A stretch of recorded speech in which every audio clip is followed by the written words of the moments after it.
Oi gente, aqui é a Rita do DNA Literário e hoje eu vim conversar um pouquinho com vocês sobre ler livros em inglês. Claro que eu não sou nenhuma expert em ler em inglês, eu ainda tô começando, mas eu resolvi vir aqui contar pra vocês como que eu comecei a ler em inglês, quais livros que eu já li e quais dicas que eu dou pra quem quer começar. E o primeiro livro que eu li em inglês eu tinha por volta de uns 15 anos e foi totalmente à força. Porque a minha banda preferida de todos os tempos, desde que eu tenho 11 anos, lançou a autobiografia deles. E aí a minha irmã me deu e falou, você quer aprender inglês? Quer ir pra Inglaterra? Então se vira. E aí ela me deu a biografia do McFly. E assim, o contato que eu tinha com o inglês era da escola, que eu tive desde pequena. Eu tava fazendo um curso por fora e eu também tinha contato assistindo séries e filmes legendados. E aí quando eu peguei esse livro pra ler foi muito pesado, juro pra vocês. Eu acho que eu demorei uns 6 meses pra ler ele, porque foi realmente difícil, eu acho que ele tem um vocabulário complicado pra quem tá começando. Mas é aquela coisa, né? Era minha banda preferida, eu queria ler, eu queria saber das coisas, então eu fui me forçando a ler. Então, no início foi mais complicado, e aí chegou um certo ponto que eu meio que peguei o ritmo ali, me acostumei, e depois disso a leitura fluiu mais fácil. Mas enfim, foi muito complicado e eu acho que eu só consegui concluir, porque fã é um ser de outro mundo, a gente é realmente insano. Mas aí nessa mesma época a minha professora do cursinho começou a me incentivar mesmo a ler inglês. E a partir daí eu animei e disse que ia ler um livro em inglês em cada férias que eu tivesse. E isso não deu certo, né? Porque eu acabei esquecendo. Mas aí logo em seguida eu achei esse livro da Meg Cabot bem baratinho no sebo. Ele tá bem surradinho, coitado. Que é o Avalon High. Esse livro aqui já até virou filme pela Disney. Eu acho que é pela Disney mesmo.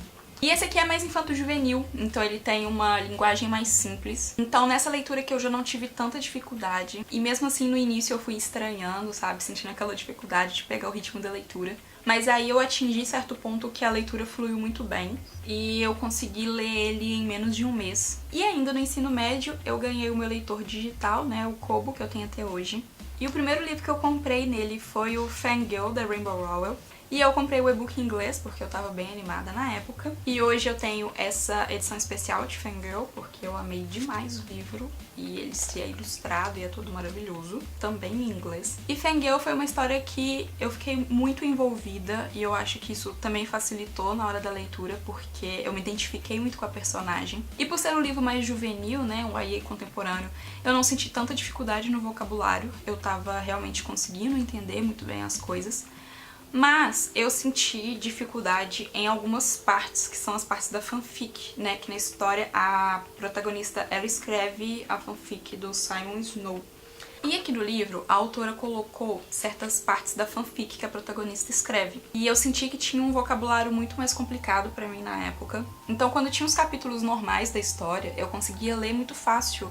E a leitura realmente fluía, mas quando chegava nas partes da fanfic, eu travava. Tanto que depois a autora lançou Carry On, né, que é o livro dessa fanfic.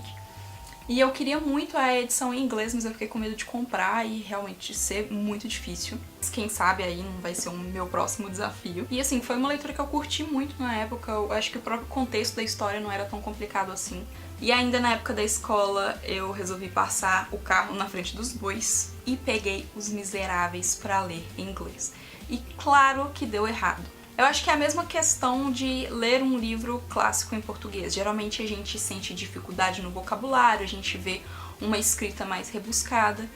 Então, Os Miseráveis foi a mesma coisa, assim, eu senti uma dificuldade absurda e eu acabei abandonando o livro porque eu não tava entendendo nada. Então, assim, clássicos em inglês eu só recomendo pra quem tá fluente mesmo e bastante confiante, porque é mais complicado. E até hoje eu não sou fluente em inglês, né? Pelo teste de nivelamento eu tô ali no intermediário e eu consigo falar bem, consigo entender bem. Mas eu também não sei tudo, então eu realmente dei um passo maior que as pernas e acabou dando errado. Mas pelo menos eu tirei a lição aí de começar devagar. E aí que no início da faculdade eu tava fazendo outro curso de inglês e o meu professor trabalhava muito conversação comigo. E ele começou a me incentivar muito a respeito dos audiobooks. Tanto que na época ele me passou uma versão encurtada de A Bela e a Fera, que provavelmente foi o primeiro audiobook que eu escutei, não tenho certeza. E foi a partir daí que eu comecei a consumir audiobook. Eu ainda não escuto tanto quanto eu gostaria, E enfim, nessa época ele estava incentivando, a minha irmã que também fazia aula com ele acabou comprando a série do Harry Potter toda em inglês, né, o audiobook. E foi aí que eu peguei a Pedra Filosofal pra escutar. E assim, foi uma experiência muito boa e que realmente me fez gostar de audiobooks. Mas eu acredito que eu não tive dificuldade por já conhecer a história e por já ter lido ela em português. Como eu estava acostumada a escutar o audiobook enquanto eu ia pra faculdade, eu devo ter demorado aí um mês ou menos de um mês pra terminar a Pedra Filosofal. E eu cheguei a começar a Câmara Secreta, mas eu acabei perdendo qual capítulo que eu tava, e aí eu não terminei, e tá até hoje pra terminar. Mas aí em Harry Potter eu não tive dificuldade nenhuma, ao contrário de Orgulho e Preconceito. No ano passado a gente fez a leitura coletiva de Orgulho e Preconceito, e como eu já tinha lido ele em português, eu falei, agora eu vou aproveitar e vou reler ele em inglês. E aí que tinha o audiobook no Spotify, eu falei, melhor ainda, porque dá pra escutar na ida e na volta, e a leitura vai render. E eu me enganei muito. Ao contrário de Harry Potter, eu já tive bastante dificuldade com Orgulho e Preconceito. E eu acho que volta naquela questão de ser um clássico. Eu senti dificuldade no vocabulário. E por não estar entendendo muito bem tudo o que estava acontecendo, eu acabei ficando com dificuldade de concentrar no livro. E assim, pra quem não sabe, no Spotify tem vários audiobooks em inglês de clássicos. Eu já encontrei livros da Jane Austen, do Sherlock Holmes, H.G. Wells. Então eles ficam lá escondidos, mas existem. Pra quem tiver interesse de saber quais são, eu vou deixar um link aqui embaixo com uma matéria que tem uma lista assim, de vários livros que você pode encontrar lá no Spotify. E no ano passado eu peguei The Christmas Horse pra ler, e eu não sei falar o nome desse livro. Mas enfim, é o Dinossauro do Natal, e é do Tom Fletcher, que é o mesmo tom da banda McFly, e eu comprei porque era do Tom.